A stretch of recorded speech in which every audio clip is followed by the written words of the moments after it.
Bonjour à tous. Eh bien, je vous propose de découvrir ma dernière cueillette en vidéo et les explications qui vont avec. Voici une première morille dont les alvéoles sont bien ouvertes, donc les spores ont pu être relâchés. On dit qu'elle a sporulé et elle va donc pérenniser l'espèce. Elle va assurer la reproduction.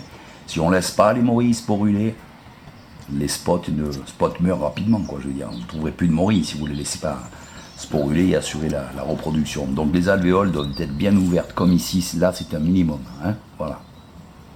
J'ai trouvé ces morilles tout bêtes sur un sentier forestier en bordure. Je me suis même pas engouffré pour trouver ces morilles-là. D'ailleurs, celle-ci a subi peut-être, certainement même un piétinement d'humain ou d'animal pour être dans cet état-là. Mais elle a quand même continué à pousser. Voilà. Je les ai trouvés sur un sentier forestier bordé de petits chênes verts et de chênes kermès, comme ici. En Provence, le chêne kermès est souvent associé à la morille aussi. Voici une morille et on voit ici les alvéoles sont ouvertes mais sans plus.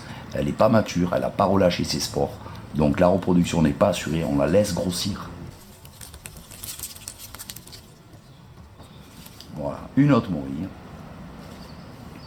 Alors elle n'est pas grosse celle-ci, mais comme il y a le Mistral qui a soufflé, elle a commencé à sécher, donc elle a ouvert ses spores et elle a sporulé. C'est quelquefois pas une question de taille. On voit le biotope du rond marin, on a vu du cyste cotonneux. Voilà, on a des petits chênes verts et des chênes kermès, encore une fois.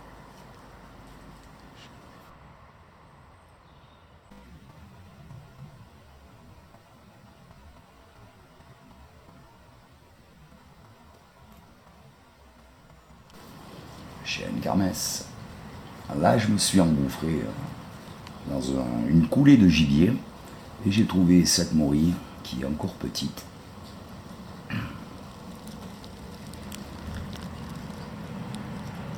Jolie petite morille avec ses alvéoles pas encore complètement ouvertes. On attend, on laisse grossir et on recouvre si on ne veut pas se faire piquer la morille ou le spot. Hein.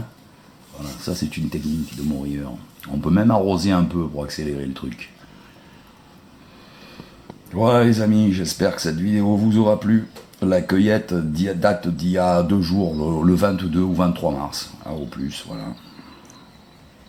Sur ce, eh bien, j'espère que vous aurez appris un peu plus de choses encore. Voilà.